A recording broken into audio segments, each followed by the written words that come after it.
کا जिस तरह अल्लाह तबारक व तआला के साथ एक गहरा, मजबूत और सबसे मुस्तहकम रिश्ता होता है, और जिस तरह उसका सबसे मजबूत और मुस्तहकम रिश्ता नबी करीम सल्लल्लाहु ताला अलैहि वसल्लम की आली मर्तबत बारगाह के साथ होता है, इन मजबूत रिश्तों के साथ साथ फिर इंसान के ताल्लुकात मुआशरे के साथ होते हैं, कुंबे के साथ होते हैं, पड़ोसियों के साथ होते हैं, दोस्तों के साथ होते हैं, उस्ताद शागिर्द का आपस में रिश्ता है, पीर मुरीद का आपस में रिश्ता है, भाई का भाई से ताल्लुक़ है। इन सारे रिश्तों के साथ साथ इंसान का एक रिश्ता अपने आप के साथ भी होता है। इंसान का अपने नफ्स के साथ, अपनी ज़ात के साथ भी ताल्लुक़ होता है। नबी करीम सल्लल्लाहु ताला अलैहि वसल्लम ने एक लफ्ज़ कह के ना कि तुम पर तुम्हारी ज़ात का भी हक है, तुम पर तुम्हारे नफ्स का भी हक है, तो हम पर हमारे हुकूक भी नबी करीम ने मुकर्रर फरमा दिए। जनाब अब्दुल्ला इब्न उमर ख़ुद फरमाते हैं कि सरकार ने मुझसे पूछा कि अब्दुल्ला ये बात ठीक है कि तुम हर रोज़ ही नफली रोज़ा रखते हो और हर रात ही नफली इबादत करते हो? तो मैंने अर्ज़ किया, या रसूल अल्लाह सल्लल्लाहु ताला अलैहि वसल्लम ऐसा ही है।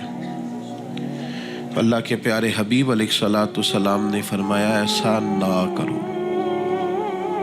वो नफली रोज़ा रखते थे, हर रोज़ हर रात नफली इबादत करते थे।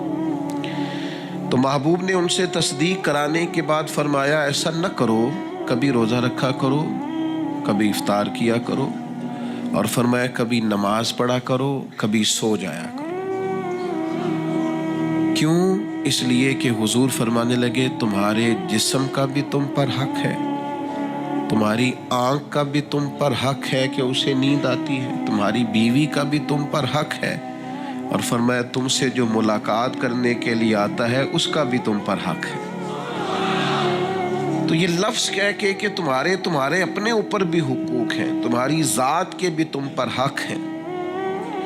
बाज़ लोग तसव्वुफ़ और तरीक़त के नाम पर बहुत मुश्किल बातें करते हैं और बहुत मुश्किल बातें सुनाते हैं, और बाज़ लोग फिर उन बातों का बड़ा सख्त और मुश्किल माना भी लेते हैं कि बड़ी शदीद जद्दोजहद करनी चाहिए, हमेशा रास्ता वही इख्तियार करना चाहिए जो मुशक्क़त वाला हो, हमेशा वही काम करने चाहिए जिनके अंदर ज़्यादा दुश्वारी हो।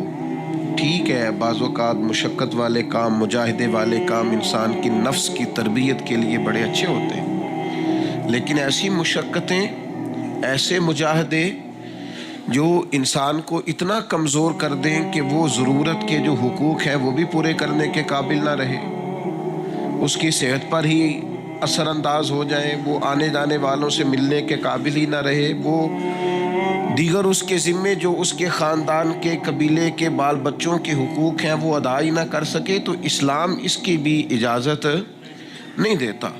खुद साख्ता तसव्वुफ़ और ख़ुद साख्ता तरीक़त का जो मफ़हूम लोगों ने बना लिया है वो मफ़हूम भी दुरुस्त नहीं है। हमारे बुज़ुर्ग थे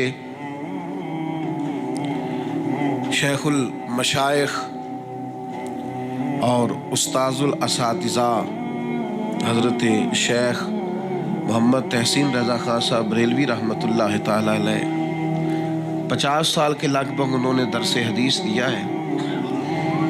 तो मैं उन पर एक मज़मून लिख रहा था, मैंने उनसे अर्ज़ की, हुजूर आप तहज्जुद पढ़ते हैं? फरमाने लगे नहीं, मैं इशा जमात से पढ़ता हूँ, इसको भी सालों बीत गए, और मैं फजर जमात से पढ़ता हूँ, ये भी मेरी ज़िंदगी का मामूल है। लेकिन मैं सहरी के वक़्त इसलिए नहीं उठ पाता कि मुझे सुबह 8 बजे बैठकर बच्चों को दरस हदीस पढ़ाना होता है, इशा के बाद मुझे मुताला करना होता है, तो मैं समझता हूँ ये भी मेरे लिए नफली इबादत है, लिहाजा मैं रात को भी किताब व सुन्नत देखता हूँ और सारा दिन भी किताब व सुन्नत पढ़ाता हूँ। उम्मीद है मेरा रब मुझे तहज्जुद का अजर भी अता करेगा।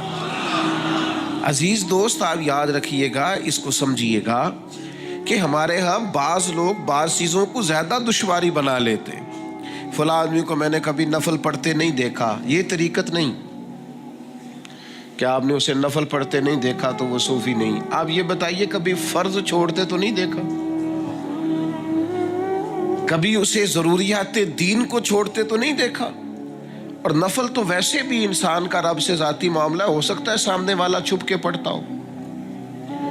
ہو سکتا ہے وہ کسی ایسے لمحے میں پڑھتا ہو جب وہ سمجھے کہ اس وقت مجھے تنہائی میسر ہے۔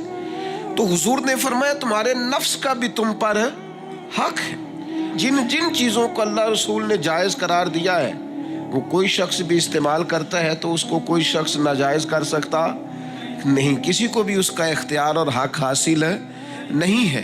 بلکہ صحیح بخاری کے اندر سیدہ عائشہ صدیقہ رضی اللہ تعالی عنہ کی ایک روایت موجود ہے۔ آپ فرماتے ہیں نبی پاک صلی اللہ تعالی علیہ وسلم نے کوئی کام کیا، بعد میں رخصت دے دی، اجازت دے دی، فرمایا چاہے کرو چاہے نہ کرو، نہ کرنے کی اجازت دے دی، پہلے سرکار نے کیا۔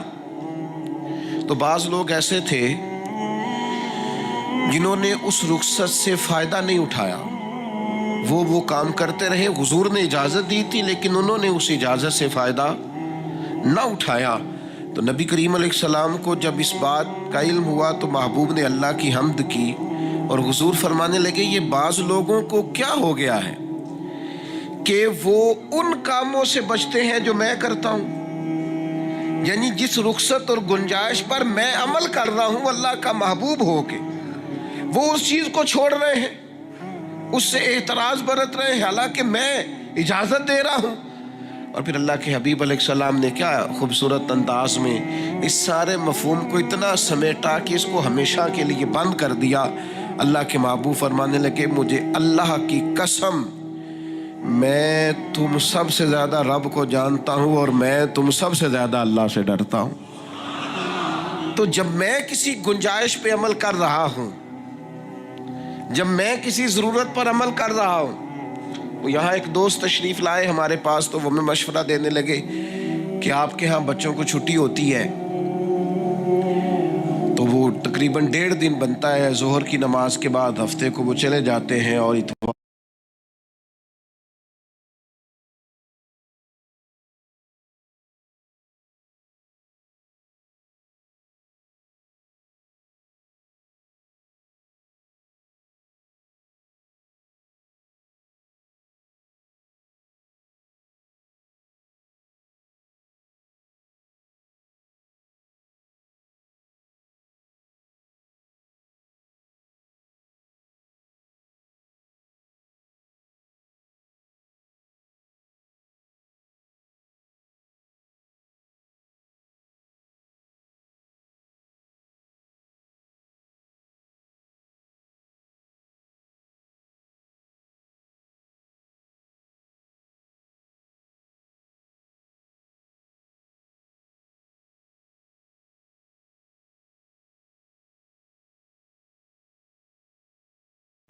کا سارا دن وہ چھٹی میں رہتے ہیں تو یہ 1.5 دن پورا ان کا ضائع ہوتا ہے۔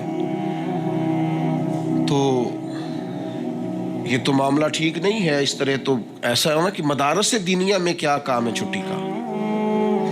تو میں نے ان سے کہا ہو سکتا ہے مدرسے کے طالب علموں کو بھی نیند آتی ہو سکتا ہے ان کا بھی کبھی کسی گراؤنڈ میں جا کے کھیلنے کو جی چاہتا ہو سکتا ہے یہ بھی اسی طرح کے لوگ ہوں جس طرح کے عام بچے ہوتے ہیں، ہو سکتا ہے وہ ساری خواہشات ان کے اندر بھی پائی جاتی ہوں جو باقی لوگوں کے اندر پائی جاتی ہیں۔ آپ وہ پابندیاں کیوں لگاتے ہیں جو پابندی اللہ رسول نے نہیں لگائی؟ جس چیز کو شریعت نے بین نہیں کیا ہم کون ہوتے ہیں اس کو بین کرنے والے؟ سمجھیں؟ ہاں ایک بات ضرور ہے، ہم اپنے وجود کے مالک نہیں ہیں، اس کا مالک اللہ ہے، وہ خالق ہے ہم مخلوق ہیں، وہ معبود ہے ہم اس کے عابد ہیں، وہ ہمارا مالک ہے۔ ہمیں اپنے نفس کو اپنے وجود کو اس کی فرما برداری میں رکھنا۔